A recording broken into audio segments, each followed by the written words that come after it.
Magandang gabi sa inyong lahat. Good evening Japan, good evening Philippines, good evening all over the world. Welcome to my YouTube channel, Honey Sushihara's Vlog.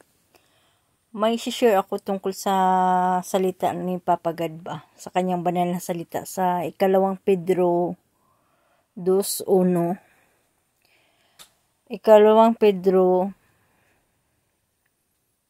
versikulo 2, kapitulo 1. Noong una, lumitaw sa Israel ang mga bulaang propeta. Sa inyo naman, may lilitaw na mga bulaang guro.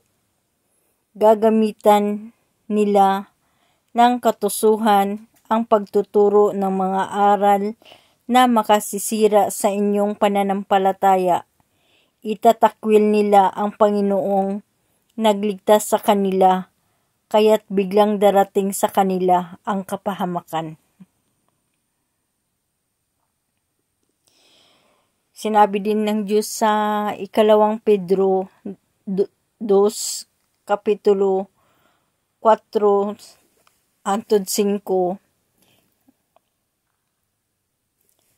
hindi pinatawad ng Diyos ang mga anghel na nagkasala. Sila'y ibinilanggo sa madilim na hukay upang doon hintayin ang araw ng paghuhukom. 5. Dahil sa kasalanan ng tao noong unang panahon, ginunaw ng Diyos ang daigdig sa pamamagitan ng baha. Wala siyang iniligtas maliban kay Noe, na nangaral tungkol sa matuwid na pamumuhay, at 7 niyang kasama. Ikalawang Pedro 2:6-7. Dahil sa kasalanan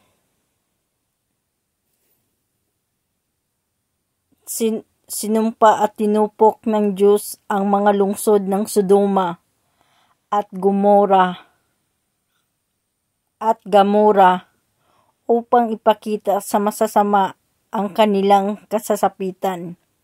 Ngunit iniligtas ng Diyos ang mabuting silot na labis na nababahala sa kahalayang ginawa ng masasama.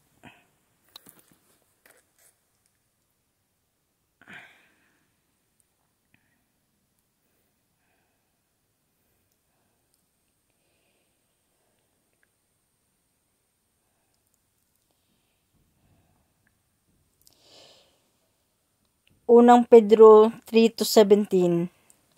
Higit na mainam na ang kayo'y magdusa dahil sa paggawa ng mabuti, sakali mang loobin ito ng Diyos, kaysa magdusa kayo dahil sa paggawa ng masama.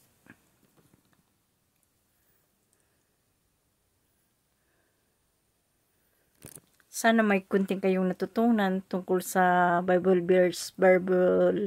Bible sharing natin ngayon. At sana magpatotoo din kayo kasi ang kaligtasan ay nagbuhat sa Diyos Tsaka kay Jesucristo na anak ng Diyos na nagkatawang tao.